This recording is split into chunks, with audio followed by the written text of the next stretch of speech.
டெல்லியில் Bharatiya Janata MP Subramanian Swamy செய்தியாளர்களை சந்தித்து வருகிறார். அதன் நேரலையை பார்க்கலாம். Simply this, that Mr. Chidambaram gave a clearance to an illegal deal. It was illegal because the Malaysian company Maxis was permitted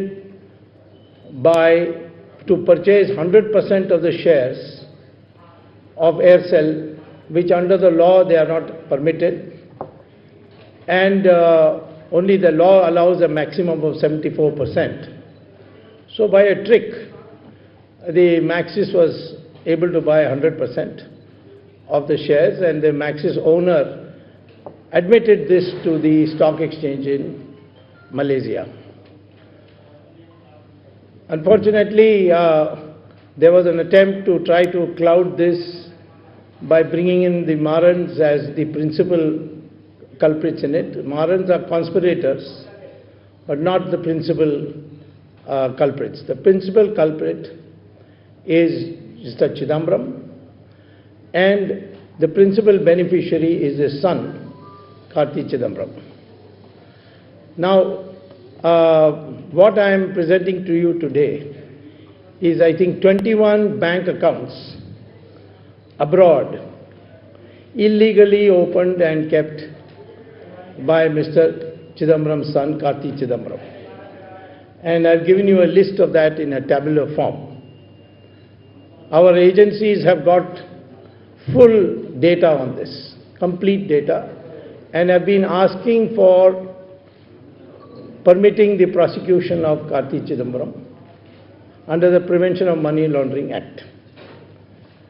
The Prevention of Corruption Act has three important sections, but the most important section is, it says that if a public authority, like a minister, even if he doesn't take a bribe, but permits someone else to get pecuniary benefit, which is illegal and not in the public interest, then that person, that public authority, even though if he has not taken a bribe, or you have not been able to prove he's taken a bribe, he's still guilty of a crime under the Prevention of Corruption Act. This was introduced in 1988 when Rajiv Gandhi government was there, because the 1947 Prevention of Corruption Act did not have this clause, and therefore, since it is often very difficult in the beginning to prove that somebody has taken a bribe, since most of the bribe is taken in black money, therefore it was felt by the Law Commission that there should be a clause where if a public servant enables someone else to earn what he should not have earned. And it is this clause that I used in the 2G spectrum case, because I never proved anybody is taking a bribe, but I showed that giving the license has called a loss to the nation of 1,74,000 crores as the CAG had calculated. So therefore, the Supreme Court accepted my argument and cancelled the licenses, and then the prosecution started, then many more things started coming out.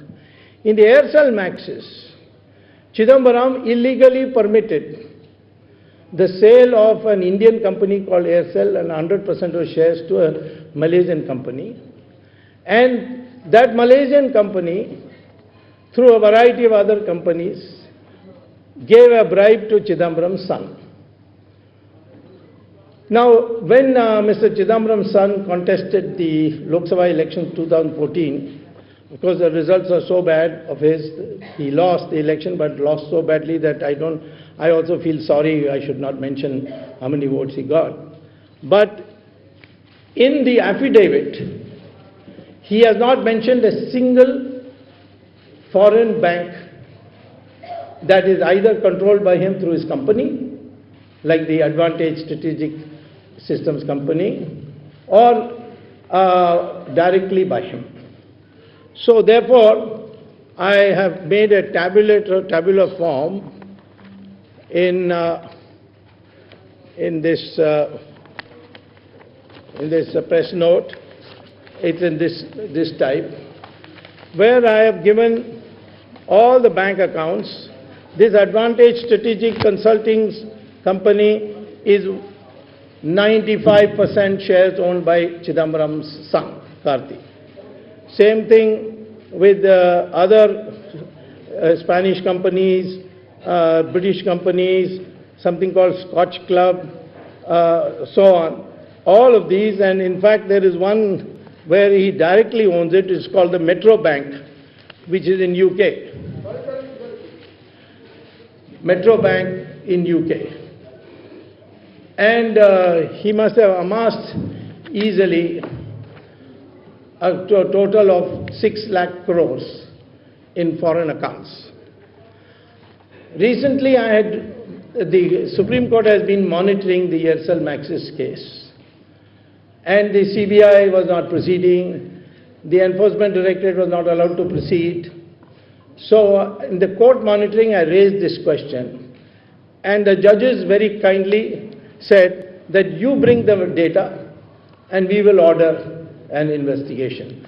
So those two news items are there. The next hearing of the Aircel-Maxis case is in the Supreme Court on the 3rd of March. And I'm expecting, and I expect, and I'll certainly argue for the charge sheeting of Mr. Chidambaram and his son. Chidambaram's son has already been raided by the Enforcement Directorate. And after raiding it and documenting it, they summoned him to appear. And for 3 times he has refused the summons. Under the PMLA Act, if you refuse a summons even once, then you can be arrested. But even after 3 summons refusal, the Enforcement Directorate has not got political sanction to arrest Mr. Karthi Chidambaram. I would like to say that I have always found the Prime Minister very cooperative when I write him a letter. But it is painful that for every small thing I have to write him a letter. I get action when I write the letter to him. But the Finance Ministry, for some reason, is running, is supposed to, I think they have a very soft heart. They don't want to prosecute anybody. Or some such problem is there. There are 3 senior officers there. One is Arvind Subramanian, the other is Shaktikant Das, and third is Kumar Bhatt. They all are appointees of Mr. Chidambaram or have been favorites of Mr. Chidambaram. And I don't know why they are being continued. And they are the ones who do maximum blocking of any further action. So I have decided that I will proceed step by step. I don't give up easily. As you know, in the case of Jayalalitha and Sasikala, I worked for 20 years with no help from any of you. But ultimately it resulted in a conviction. So the same way, Chidambaram and his son are perhaps the biggest crooks after their party president, Sonia Gandhi, and party vice president, Rahul Gandhi. That case is also going on, and I will take it to its logical end. So I am bringing this to the press in order to say that it's very easy to find fault with the Prime Minister that he had promised he will bring money from abroad and all that. But when the cooperation of the bureaucracy is not there, then it is clear that the 60 or 65 years of Congress rule has placed so many of their people in the bureaucracy. It is blocked, and sometimes we have to go slow because of this reason. And I'm bringing this to the press so that there's a public awareness created that these crooked people should be prosecuted as thoroughly as possible. So this is the preliminary comments I want to make. If you have any comment on this subject, I'd be happy to answer. I know you might be interested in other subjects also, but that I will have another press conference. But today my press conference is limited only to this sad situation in our country, that the Finance Ministry bureaucracy is blocking all the prosecutions for which the agencies have done their homework and are ready for taking action. Hindi में बोलूं? मैंने आपको मैं स्मरण दिलाना चाहता हूं कि चुनाव में 2014 के चुनाव में हमने वायदा किया था कि विदेश में जो पैसा जमा है उसको हम भारत देश में लाएंगे। प्रधानमंत्री की जो वायदा थी वो बिल्कुल निष्ठापूर्ण थी और आते ही हमने वो जो SIT बनानी थी वो बना दी।